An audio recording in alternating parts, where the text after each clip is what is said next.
नमस्कार, बहुत स्वागत है आप सभी का। आप देख रहे हैं प्राइम टाइम शो बिहार में किसकी बहार है। मैं हूं आपके साथ जया मिश्रा। बुलेटिन की शुरुआत करेंगे और सबसे पहले बात एनडीए के सीएम फेस की करेंगे। महागठबंधन की ओर से सीएम फेस घोषित होने के बाद तेजस्वी यादव लगातार एनडीए पर हमलावर थे। उनका एक ही सवाल था कि आखिर एनडीए बता क्यों नहीं रहा कि उनका मुख्यमंत्री चेहरा कौन है। अब तेजस्वी के इसी सवाल का जवाब गृह मंत्री अमित शाह ने खुले मंच से दे दिया है। ये खास रिपोर्ट आपको दिखाते हैं। बिहार में चुनाव नीतीश कुमार वर्सेस तेजस्वी यादव होगा, ये बात अब बिल्कुल साफ हो गई है। जब से महागठबंधन ने तेजस्वी यादव को अपना सीएम फेस घोषित किया, तभी से तेजस्वी लगातार एनडीए पर सवाल खड़े कर रहे थे कि बीजेपी आखिर नीतीश कुमार का नाम क्यों नहीं ले रही, क्यों ये नहीं कह रही कि उनका सीएम फेस कौन है। अब तेजस्वी के इस सवाल का केंद्रीय गृह मंत्री अमित शाह ने खुले मंच से जवाब दिया है। मंत्री का चेहरा कौन होगा महागठबंधन इंडिया अलायंस के तौर पे, वो घोषणा किया।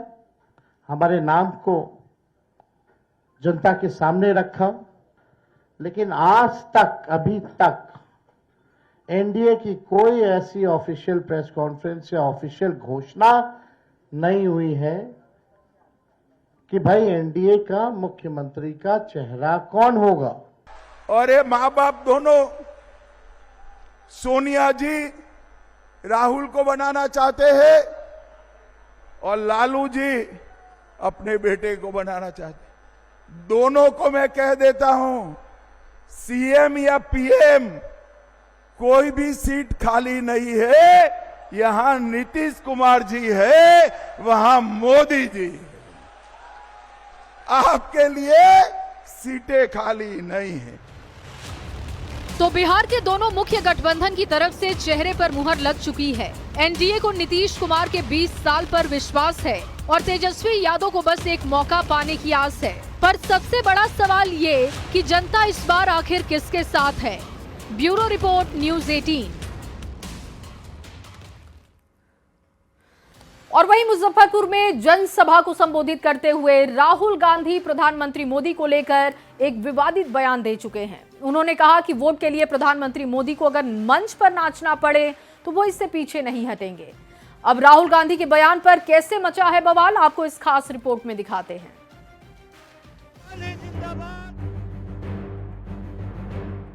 चुनाव की तारीखों के ऐलान के बाद बिहार में महागठबंधन ने पहली बार बड़ी सभा की। मुजफ्फरपुर में मंच पर महागठबंधन के दो दिग्गज एक साथ पहुंचे। तेजस्वी यादव के साथ मिलकर राहुल गांधी बिहार में महागठबंधन के लिए माहौल बनाने की कोशिश में थे, पर हर बार की तरह इस बार भी वो एक विवाद में घिर गए। विवाद का कारण उनका अपना ही एक बयान। मैं कह रहा हूं, आप उनको कहो कि देखो भैया, हम आपको वोट देंगे, आप स्टेज पे आके नाच लो, नाच लेंगे। जो भी करवाना है चुनाव से पहले करवा लो, चुनाव के बाद नरेंद्र मोदी नहीं दिखाई देंगे। राहुल ने कहा कि प्रधानमंत्री को अगर वोट के लिए मंच पर नाचने को कहा जाए तो उसके लिए भी वो राजी हो जाएंगे। इतना ही नहीं, उन्होंने छठ महापर्व पर भी विवादित टिप्पणी की और कहा कि प्रधानमंत्री छठ पर ड्रामा कर रहे थे। अब एनडीए उनके इस बयान के लिए माफी की मांग कर रहा है। देश के प्रधानमंत्री आदरणीय नरेंद्र मोदी जी भारतीय संस्कृति का हमेशा सम्मान करते हैं। आप बिहार और देश के करोड़ों धार्मिक भावनाओं को आपने ठेस पहुंचाई, आपको माफी मांगना होगा। नाच और नौटंकी राहुल गांधी के संस्कार में है, इसीलिए किसी को भी नचाने की बात कह सकते हैं। जिनके पास न कोई संस्कार है और न ही बिहार की संस्कृति का ज्ञान है, वह छठ की महत्ता को क्या समझेगा। राहुल गांधी जब जब बिहार आते हैं कोई ना कोई बवाल खड़ा हो ही जाता है। इस बार भी उन्होंने अपने बयान से इस परंपरा को कायम रखा। एनडीए का आरोप है कि राहुल के बयान से बिहारियों की आस्था को ठेस पहुंची है और उन्हें बिहार की जनता कभी माफ नहीं करेगी। पटना से संवाददाता अमित कुमार के साथ ब्यूरो रिपोर्ट, न्यूज़ 18। और वहीं दरभंगा की रैली में राहुल गांधी ने प्रधानमंत्री मोदी को लेकर विवादित बयान को दोहरा दिया। एक बार फिर उन्होंने कहा कि चुनाव के दौरान पीएम से जो चाहें आप करवा सकते हैं। मैं जाके यमुना में स्नान करूंगा, छठ पूजा का टाइम है। कहा नहीं कहा? आपको दिखाने के लिए ड्रामा। मैंने पिछली मीटिंग में कहा, देखो भैया, चुनाव से पहले आप मोदी जी से कुछ भी करवाना चाहते हो करवा सकते हो। अगली मीटिंग में आएंगे, भीड़ से कोई कहेगा, एक आदमी नहीं, अगर भीड़ से 200 लोगों ने कहा मोदी जी स्टेज पे जरा डांस कर दीजिए, हम वोट देंगे, डांस शुरू हो जाएगा। वो भरतनाट्यम करना शुरू कर देंगे स्टेज पे। और वहीं प्रधानमंत्री मोदी पर राहुल गांधी के विवादित बयान पर बीजेपी के राष्ट्रीय मंत्री ऋतुराज सिन्हा ने पलटवार किया। उन्होंने कहा कि राहुल गांधी ने भाषा की सभी मर्यादाओं को लांघ दिया। राहुल गांधी ये भूल रहे हैं कि देश की जनता के मन में पीएम मोदी का नाम बसा है और प्रधानमंत्री मोदी को लेकर राहुल गांधी ने जिस तरीके के शब्दों का इस्तेमाल किया है वो बिल्कुल सही नहीं है। जनता ये सब कुछ याद रखेगी और इसका जवाब आने वाले चुनाव में देगी। राहुल गांधी जी ने आज भाषा की, राजनीति में मर्यादा की हर एक सीमा लांघ दी। जिस तरह के शब्द उन्होंने प्रधानमंत्री जी के लिए चुने हैं, आज जो उनका भाषण हुआ है, उन शब्दों को दोहराना मेरे लिए मुमकिन नहीं। लेकिन राहुल बाबा, आप भूल रहे हैं कि देश की जनता के मन में मोदी बसा है। आपकी समस्या यह है कि आपको मोदी पचते नहीं। और वहीं प्रधानमंत्री मोदी पर राहुल गांधी के विवादित बयान पर दिल्ली की सीएम रेखा गुप्ता ने भी पलटवार किया। उन्होंने कहा कि महागठबंधन के लोग वोट के लिए कुछ भी कर सकते हैं, लेकिन बिहार की जनता बहुत समझदार है। ये लोग बिहार की जनता को ठग नहीं सकते। गठबंधन के लोग जो केवल चुनाव और वोटों के लिए कुछ भी कर सकते हैं, देश को बेइज्जत कर सकते हैं, व्यक्ति के बारे में कुछ बोल सकते हैं, किसी की मां के बारे में कह सकते हैं, केवल उनका लक्ष्य वोट हथियाना, जनता को बेवकूफ बनाना। ये सारे के सारे लोग चोर चोर मुसहरे भाई। ये बिहार की जनता को यदि सोचते हैं कि बेवकूफ बना लेंगे, तो मैं उन्हें कहना चाहती हूँ, बिहारी जो है वो भोला हो सकता है पर बेवकूफ नहीं है। उनकी इन बातों में आने वाला नहीं है। और वहीं राहुल गांधी के विवादित बयान पर केंद्रीय मंत्री जीतन राम मांझी ने भी पलटवार किया। उन्होंने कहा कि कांग्रेस की सरकार ने तो बाबा साहेब तक को भी सम्मान नहीं दिया और ऐसे में राहुल गांधी को कुछ भी बोलने का हक नहीं। अब वोट के लिए वो क्या बोल सकते हैं? जिस शेड्यूल कास्ट को, हमारे डॉक्टर भीमराव अंबेडकर को जो भारत रत्न की उपाधि देने में उनके सरकार को नानी मर गई थी, और जब ये सरकार आई तो उनको भारत रत्न दिया। वो जो लंदन में उनका घर था, गिरवी था, उसको छोड़ा करके वो अपने स्मारक बनाए। उनके 5 जगहों का जो कार्यस्थल था उसको 5 तीर्थ नरेंद्र मोदी जी ने बनवाए। उस समय राहुल जी कहाँ चले गए थे? उनकी सरकार कहाँ चली गई थी? जो वो बोलते हैं उनको बोलने का कोई हक नहीं है। और चलिए इस बीच आपके सामने एक बड़ी खबर रखे आरजेडी को लेकर। ये बड़ी खबर, बागियों के खिलाफ आरजेडी का बड़ा एक्शन दिखा। तेजस्वी ने बागी नेताओं पर कार्रवाई की, 10 लोगों को पार्टी से बाहर का रास्ता दिखा दिया। विधायक फतेह बहादुर सिंह के साथ पार्टी के अन्य 10 लोगों को बाहर कर दिया गया है। सभी को 6 साल के लिए पार्टी से बाहर का रास्ता दिखाया गया और इसको लेकर आरजेडी की तरफ से आधिकारिक तौर पर एक लेटर भी जारी किया गया है, जिसमें कौन कौन से नेता शामिल हैं, उनके नाम हैं। 10 लोगों को पार्टी से बाहर का रास्ता दिखाया गया। दरअसल पार्टी के विरुद्ध ही ये काम कर रहे थे, पार्टी विरोधी गतिविधियों में शामिल थे, जिसकी वजह से ये कार्रवाई की गई है। और इसमें विधायक फतेह बहादुर सिंह का नाम है। इसके साथ ही 10 और लोग भी शामिल हैं, जिनको 6 साल के लिए पार्टी से बाहर का रास्ता दिखाया गया।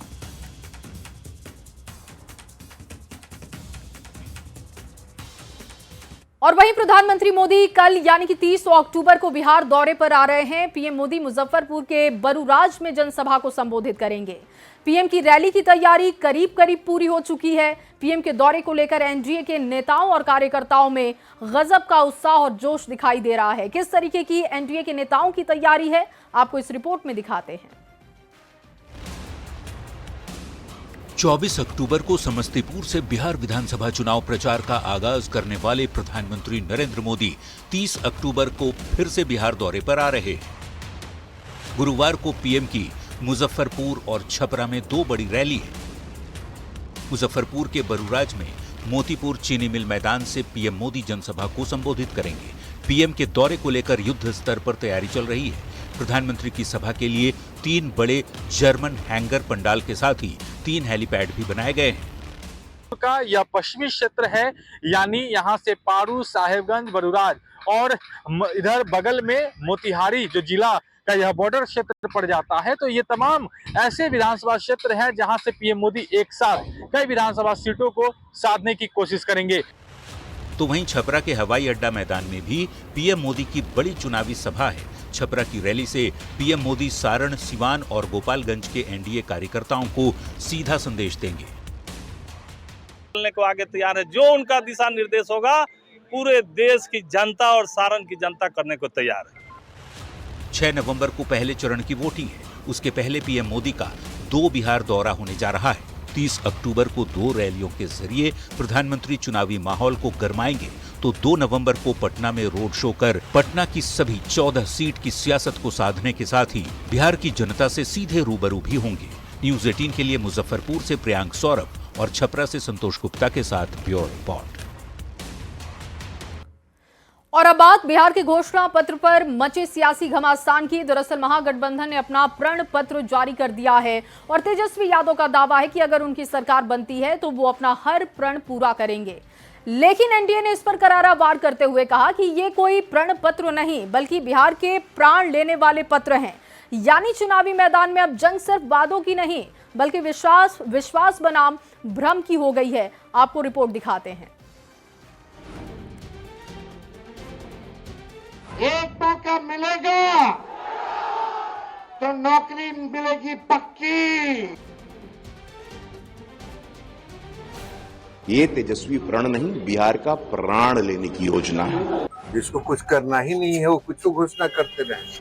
चुनाव के नजदीक आते ही महागठबंधन हम फर्स्ट वाला दांव खेल रहा है।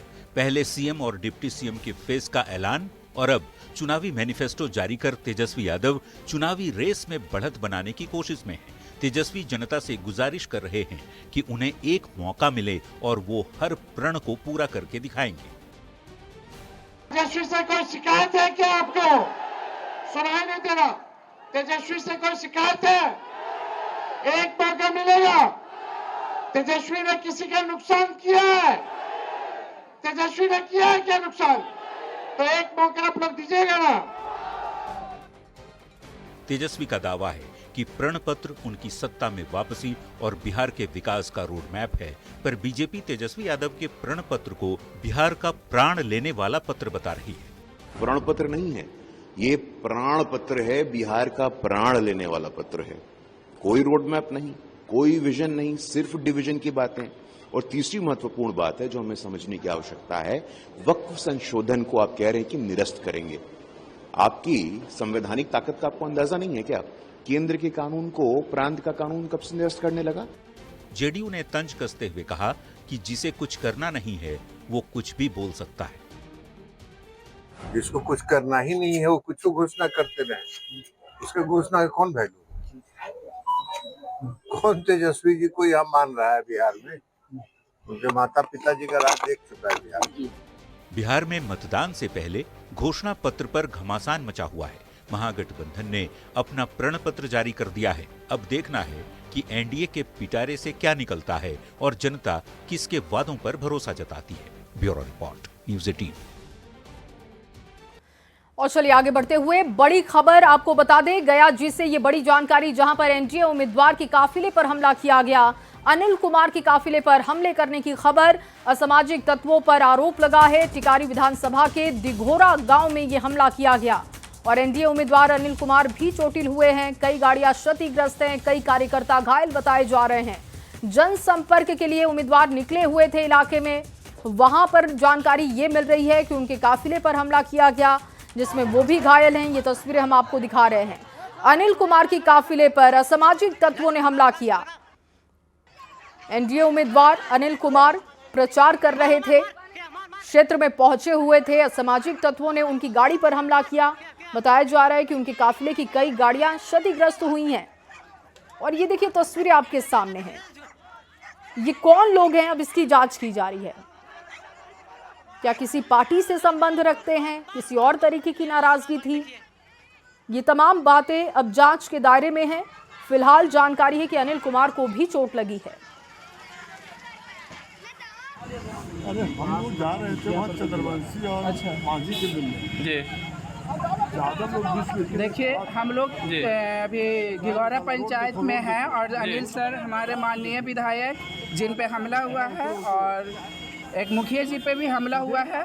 अब यहाँ पे हम लोग हैं, अभी सर बता सकते हैं, चलिए पहले सर बताएंगे यहाँ पे हमला के बारे में। और गया जी से संवाददाता एलन लिली जुड़ चुके हैं ज्यादा जानकारी के साथ। एलन, क्या बताया जा रहा है, ये कौन असामाजिक तत्व थे जिन्होंने हमला किया अनिल कुमार पर? क्या किसी पार्टी से संबंधित थे? कोई जानकारी अब तक आ पाई है सामने? देखिए, अभी जो जानकारी जो मिल रही है कि चुनाव प्रचार के दौरान जो है आज उपेंद्र कुशवाहा जो है वो मऊ में आए हुए थे, उससे लौट रहे थे, तभी दिघौरा गाँव मिलता है और दिघौरा गाँव में भी वहाँ वो क्रॉस कर रहे थे। इसी दौरान पूर्व से मतलब कि घात लगाए कुछ असामाजिक तत्वों के द्वारा जो है उन पर अचानक। बहुत शुक्रिया आपका तमाम जानकारी के लिए। और चलिए सीधे अब आपको पटना लिए चलते हैं, जहां पर न्यूज 18 का खास कार्यक्रम दंगल चल रहा है। मुकेश सहनी पहुंचे हुए मंच पर, सुनते हैं। तो नीतीश कुमार बिहार के मुख्यमंत्री नहीं होते तो क्यों बर्खास्त क्यों कर दिया उन्होंने आपको? अभी देखिए, बड़ी मछली अक्सर जो है छोटी मछली को खाने का काम करते हैं और कोई नहीं चाहते कि अति पिछड़ा समाज का बेटा डेवलप होके आगे बढ़े, तो उनकी अपनी रणनीति होता है। और कभी कभी जब सामने वाला बड़ा स्ट्रांग हो और बड़े विजन के साथ आपके साथ काम करा तो निश्चित तौर पे कभी कभी आपका वहां पे हार होगा। एक डायलॉग है ना, सरकार आपकी सिस्टम हमारा, तो सरकार महागठबंधन की बनेगी कि नहीं बनेगी ये तो बात की बात है, नहीं सिस्टम आपका पूरा चल रहा है। नहीं, ऐसी बात नहीं, सरकार भी बनना है और सिस्टम भी चलना है। और ये सरकार बना के और ये डिप्टी चीफ मिनिस्टर हो या सीएम का कुर्सी हमारा जागीर नहीं है। एक व्यवस्था है, उस व्यवस्था पे बैठना है। और जो हमने अपनी जिंदगी में विजन के तहत यहाँ तक हम पहुंचे, सफर तय हमने किया है, गांव से निकलकर मुंबई जैसे शहर, शहर से गांव, ये विजन हम आने वाले समय में अपने लोगों के लिए इस्तेमाल करना चाहते हैं। जैसे अपने जिंदगी में हमने तरक्की पाया है कम समय में, उसी तरीके से राज्य में तरक्की हो। मैं जानता हूँ, तकलीफ झेला हूँ कि अपने घर से दूसरे प्रदेश में रहना, अपने परिवार को, रिश्तेदार को छोड़कर दूसरे राज्य में नौकरी करना, रहना कितने कठिन होता है, वो मैंने झेला है। मैं नहीं चाहूंगा कि अपने राज्य के लोग दूसरे राज्य में जाके डर भटके मामूली नौकरी के लिए। ये बात सही है कि देश विदेश या किसी राज्य में जाना बड़े बिजनेस करने के लिए अच्छी बात है, बड़ा कारोबार के लिए, लेकिन एक मामूली 10,000 15,000 की सैलरी के लिए दूसरे राज्य में जाके काम करना, मैं मानता हूं कि ये सही नहीं है। तो मजदूरी अपने गांव में भी, अपने राज्य में भी उसको मिल सकता है, लेकिन सरकार अच्छे से अगर विजन बनाए तो निश्चित तौर पे सरकार अपने राज्य में जगह मिल सकती है। लेकिन मुकेश जी, आपने ना जाने अनजाने जो मधुमक्खी का छत्ता है ना, उसमें आपने मार दिया पत्थर। अब बताइए, ओवैसी जी कह रहे हैं कि भाई मल्लाह का लड़का डिप्टी सीएम बनेगा और मोहम्मद का लड़का नहीं बनेगा, क्यों भाई? अभी उनको हमने कहा कि नहीं बनेगा, तो बनेगा ना डिप्टी सीएम मुस्लिम। देखिए, हमारी सरकार जो है, गठबंधन जो है, हम सरकार बनाएंगे। सरकार बनाने के बाद हमारे लिए राज्य के सभी जाति, सभी धर्म, सभी वर्ग के लोगों के लिए सरकार होगा। और यहाँ पे जो वोट हमें देंगे उनको भी धन्यवाद है, जो नहीं देंगे उनका भी धन्यवाद है। और हमने कहा कि सरकार में मेरे अलावा भी डिप्टी सीएम बनाए जाएंगे। और वो अल्पसंख्यक वर्ग का होगा, समाज होगा अल्पसंख्यक वर्ग का, समाज के सभी वर्ग को देखकर हम डिसीजन लेंगे। देखिए, ऐसे बिहार में 200 जाति है, नहीं, लेकिन 17% वोट बैंक है। अगर आपको वोट बैंक लेना है तो कहने में गुरेज क्यों है, आप बताइए ना जरा। नहीं, देखिए, ये सब हमारे रणनीति का पार्ट है और रणनीति का पार्ट में कैसे आपके सामने डिस्कशन कर लूं। अच्छा, चलिए ठीक है। एक सवाल मेरा ये कि नेता वो होता है जो फ्रंट से लीड करे, परिभाषा है सामान्य रूप से। आप भी नेता है अपनी पार्टी के, आप चुनाव क्यों नहीं लड़ते, क्यों नहीं आप फ्रंट से लीड करते? नहीं, देखिए, हमारा पहले से प्लान था मैं चुनाव लड़ने का और काफी ज्यादा सीट पर मेरा प्लान था लड़ने का, लेकिन अंतिम आवर में 15 सीट पर एडजस्टमेंट हुआ और उसमें बहुत सारे हमारे जो पार्टी के मजबूत नेता हैं, कार्यकर्ता हैं, वो चुनाव से वंचित रह गए। और इसलिए मैंने भी त्याग किया कि अगर हमारे पार्टी के वरिष्ठ नेतागण अगर चुनाव नहीं लड़े तो मैं भी नहीं लड़ूंगा। और क्योंकि 15 सीट है तो इसमें उसी हिसाब से हमने तय किया और मेरा पास जवाबदेही है कि राज्य में 243 सीट में मैक्सिमम कैसे जीता जाए, क्योंकि मैं चुनाव में अगर अपने चुनाव में फंस जाऊं तो अपने चुनाव जीतने में लग जाऊंगा और शायद हमारे बहुत सारे ऐसे प्रत्याशी होंगे उन पे हम समय नहीं दे पाएंगे, इसलिए हमने चुनाव से अपने आप को दूर रखा और हमारा कोशिश होगा कि ज्यादा से ज्यादा गठबंधन के जो हमारे प्रत्याशी है, सहयोगी दल के प्रत्याशी, वो ज्यादा से ज्यादा चुनाव जीत के आए। इस बात में कितनी सच्चाई है कि आपके बारे में प्रधानमंत्री जी ने या गृह मंत्री जी ने आपके बारे में पहले पता किया, फिर आपको बुलवाया, फिर आप एनडीए में गए? इस बात में ये कहानी क्या है, कैसे आपका संपर्क हुआ एनडीए से? कभी जब आप पिछली बार थे? पिछली बार का कहाँ बात कर रहे हैं, पिछली बार तो गठबंधन में थे, गठबंधन से अचानक गठबंधन टूटा। नहीं, आप गए कैसे थे, बुलाया किसने था, कैसे? नहीं, हम गए नहीं थे, हमने गठबंधन तोड़ा और यही मोरिया होटल में हमने प्रेस कॉन्फ्रेंस किया कि बिहार में मैक्सिमम सीट पर हम चुनाव लड़ेंगे और वहीं से फोन आया कि आप आइए हमसे गठबंधन कीजिए। वही फोन किससे आया? भारतीय जनता पार्टी की तरफ से आया। अरे किसने फोन किया? अरे बहुत सारे बड़े बड़े नेता हैं, फोन किए, उनको जरूरत था और हमें भी किनारा लगना था, तो हमने समझौता कर लिया, गठबंधन कर लिया 11 सीट एक एमएलसी के साथ और उनके साथ जाके सरकार 2020 में हमने बनाया। अगर हम नहीं जाते तो सरकार नहीं बनता। तो इस बार फिर फोन लाइन खुली है कि बंद है? बंद है। पक्का? अभी विचार से लैस हो चुके हैं, अगर ऐसा रहता तो अलग तरीके से होता, लेकिन हमने विचार से बंद गए। अभी देश के बारे में सोच रहे हैं, क्योंकि मोदी जी, आपको पता होगा कि 2014 में उन्होंने कहा हम अच्छे दिन लाएंगे और 2 करोड़ युवा को नौकरी देंगे, विदेश में काला धन है उसको लाएंगे, सबके खाते में 15-15 लाख रुपया देंगे। ये सब कुछ नहीं हुआ। अभी देश के 80 करोड़ लोगों को 5 किलो चावल में लाइन में लगा दिए हैं। आप बताइए हमारा देश कहाँ जा रहा है? अभी देश में 5 किलो चावल में, आज के समय में 5 किलो चावल में लोग अपनी जिंदगी बिताए। लेकिन लोग वोट तो दे रहे हैं। अब ठीक है, वोट दे रहे हैं, हम कहाँ ना कर रहे हैं कि नहीं दे रहे हैं, लेकिन आप बताइए कि ये देश इस तरीके से चलेगा कि देश के युवा को रोजगार की जगह 5 किलो चावल दिया जा रहा है? अच्छा, बीच में कैसे तरक्की करेंगे? बीच में जब थोड़े दिन के लिए आप थोड़ा सा नाराज हो गए थे, 2-3 दिन के लिए, तो फोन आया था क्या उधर से, जिधर से पिछली बार आया था? नहीं, मैं कोई कोशिश नहीं किया। और तो न्यूज 18 के मंच से मुकेश सहनी को आप सुन रहे थे, तमाम सवालों का जवाब दे रहे थे। और चलिए बुलेटिन में आगे बढ़ेंगे। प्रधानमंत्री मोदी पर राहुल गांधी के विवादित बयान पर केंद्रीय शिक्षा मंत्री धर्मेंद्र प्रधान ने पलटवार किया। उन्होंने कहा कि राहुल गांधी ने मर्यादा की सारी सीमाएं लांघ दी। हार की हताशा में राहुल गांधी ने ऐसी भाषा का इस्तेमाल किया। आज अपनी चुनावी सभा में मर्यादा का उल्लंघन किया है, सभी हद को उन्होंने पार किया है। न केवल प्रधानमंत्री जी को अपशब्द कहा, अमर्यादित भाषा में सभी सीमा को लंघते हुए अपमानित करने का नाकाम कोशिश किया। उन्होंने बिहार न केवल भारत के अत्यंत श्रद्धा की उत्सव, सातत्य के उत्सव छठ को भी उसमें से घसीटा है। उनको बिहार के बारे में, बिहार की संस्कृति के बारे में कोई लेना देना नहीं है। अपने सामंतवादी मनोवृत्ति का, एक परिवारवादी लोगों की समूह ने एक राजनीतिक आक्रोश से, कुंठा से, भय की, पराजय की भय से ये ग्रसित होकर इस प्रकार की अभद्रामी उन्होंने दिखाई है। और वहीं बुधवार को एनडीए के दिग्गज नेताओं ने धुआंधार प्रचार किया। अमित शाह, नीतीश कुमार, योगी आदित्यनाथ, राजनाथ सिंह सहित कई बड़े नेताओं ने हुंकार भरी है और विपक्ष पर जमकर निशाना साधा। दिखाते हैं आपको ये रिपोर्ट।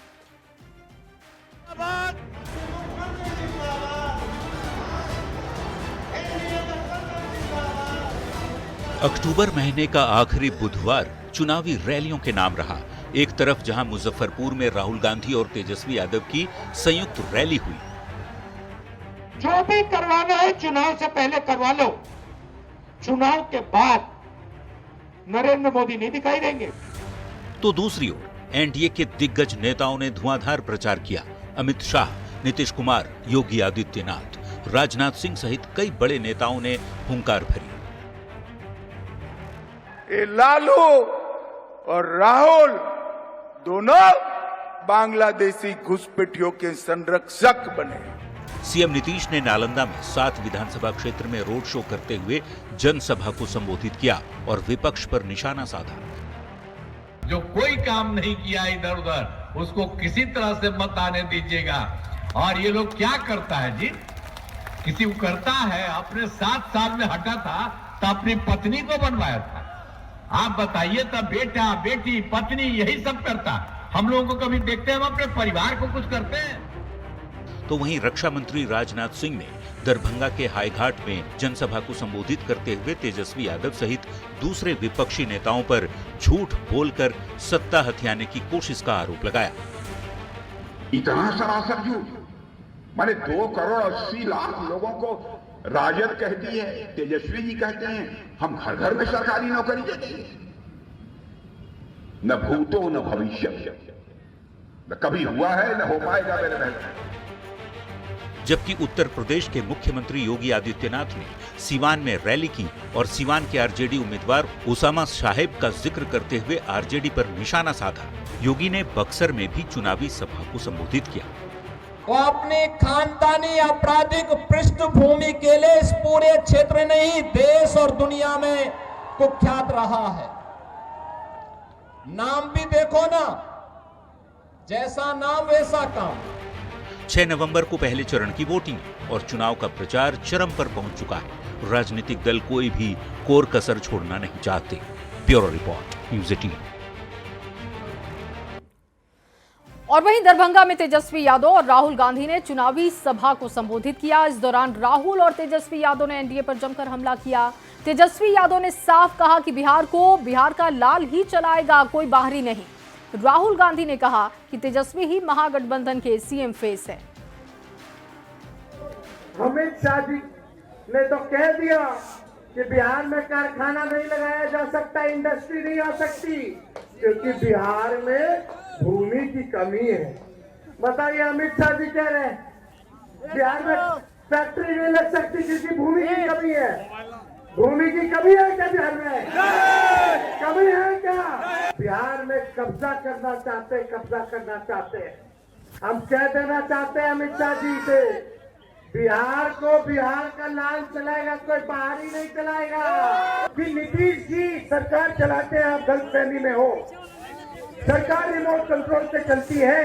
सरकार मोदी जी, अमित शाह जी चलाते हैं और उनको जो चाहिए वो होता है। यहाँ पे गठबंधन के चीफ मिनिस्टर तेजस्वी जी बनेंगे, मैं आपको बता रहा हूँ। और चलिए फिलहाल इस बुलेटिन में बस इतना ही। आगे जोहार झारखंड आपको दिखाएंगी मेरी सहयोगी लक्ष्मी।